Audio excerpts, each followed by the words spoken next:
Le pouvoir de l'observation et pourquoi vous devez avoir un mentor. Lorsque vous ne savez pas par quel bout commencer et que vous n'avez pas de méthode précise pour réaliser un projet, la meilleure façon de procéder est de trouver un mentor. Trouver quelqu'un à suivre doit se faire le plus naturellement du monde. En général, c'est une personne que l'on admire, dont le style nous plaît et qu'il est un vrai plaisir de suivre. Aucun musicien n'est arrivé à l'apogée de son art en partant de zéro. Je vous parle de musique car c'est le domaine artistique que je connais le mieux. Tout ce que je sais, c'est qu'il n'existe aucun musicien qui ne se soit pas inspiré d'un chanteur ou d'un groupe. La création ne part jamais de zéro. Elle vient s'ajouter à une base déjà existante. Bien sûr, plus l'artiste est talentueux, plus sa part de création est grande, mais il ne part jamais de rien. Choisissez bien votre mentor. Lorsque vous choisissez un mentor, assurez-vous avant qu'il a réussi bien au-delà de la moyenne et qu'il est exceptionnel. Il doit vraiment faire exception dans son domaine, obtenir des résultats au moins 10 fois supérieurs à ceux des autres. Et surtout, il doit vous apprendre des choses que vous n'apprendrez nulle part ailleurs. Avant de choisir la personne que vous allez suivre, il faut vraiment que vous vous assuriez qu'il est le meilleur. Ne choisissez pas 15 mentors, n'en prenez qu'un ou deux gros maximum, car autrement vous tomberez dans la confusion. Ne suivez pas quelqu'un sur un effet de mode, parce qu'on vous a dit de le suivre ou parce que tout le monde le fait. Suivez-le seulement parce que vous le sentez et que cela vous apporte vraiment quelque chose de bénéfique. Ne vous forcez jamais à suivre quelqu'un parce qu'il est populaire. Cela doit se faire au feeling, parce qu'il partage une vision commune avec vous et qu'il possède un savoir-faire qui vous passionne et vous obsède. Ce sera votre base. L'observation est une formatrice absolument formidable. C'est le premier rôle que va jouer votre mentor. Vous servir de modèle en l'observant simplement et en prenant le meilleur de ce qu'il a à vous donner. Ne l'idolâtrez pas, ne le mettez pas sur un piédestal, il est humain comme vous et moi avec ses points forts et ses faiblesses. Mais inspirez-vous de lui et admirez-le dans la même mesure où le matin dans votre miroir, vous vous admirez vous-même. N'en doutez pas, si vous avez reconnu des qualités chez votre mentor, c'est que vous les possédez déjà et qu'elles ne demandent qu'à être développées. Le sens de l'observation est un outil puissant si l'on sait l'utiliser. Nous apprenons parfois plus en observant que faisant toute autre chose. Regardez comme les enfants savent observer. Observez les enfants en train d'observer, et vous découvrirez les secrets du mimétisme. Un enfant copie sur ses parents.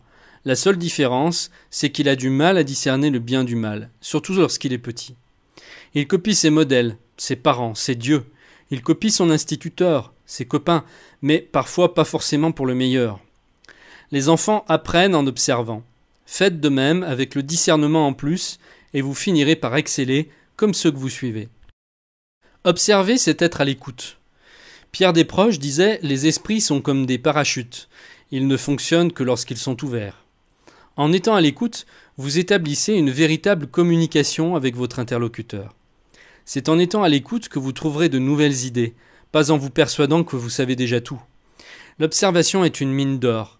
Elle permet de comprendre, de s'adapter, d'être plus souple, d'être plus tolérant, de faire preuve d'empathie et au final de s'approprier les qualités des autres. Car il est une vérité incontournable. Vous devenez ce que vous contemplez. N'insistez pas sur les faiblesses. Laissez vos mentors et les gens que vous admirez avoir leurs défauts. Encore une fois, ils sont humains, imparfaits comme vous et moi. Ce n'est pas ce côté d'eux qui vous intéresse, mais leur côté fort, puissant. N'oubliez jamais ceci. Tout ce que l'on souligne grandit. Vous pouvez faire le test. Faites un compliment sincère à l'un de vos amis ou l'un de vos collègues de travail, et vous verrez ce qui se passe. Faites une remarque désobligeante à ces mêmes personnes, et vous verrez ce qui se passe.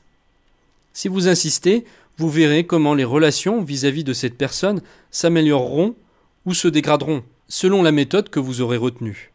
Observer, c'est se construire sa propre réalité. L'observation va encore beaucoup plus loin, car en réalité elle façonne entièrement la manière dont les gens et les circonstances se présentent à nous. La science a prouvé aujourd'hui dans le monde quantique que l'observateur modifie l'expérience. Que pouvons-nous déduire de cette découverte ? Eh bien que votre observation n'est pas sans effet sur le monde physique. Elle n'est en fait jamais totalement innocente. Selon ce que vous décidez d'observer, vous n'attirerez pas les mêmes expériences. Vous n'aimez pas quelqu'un ? Vous n'avez pas besoin de lui montrer pour qu'il le sente. De même, si vous aimez quelqu'un, il le saura dès le premier regard à un certain niveau de son être.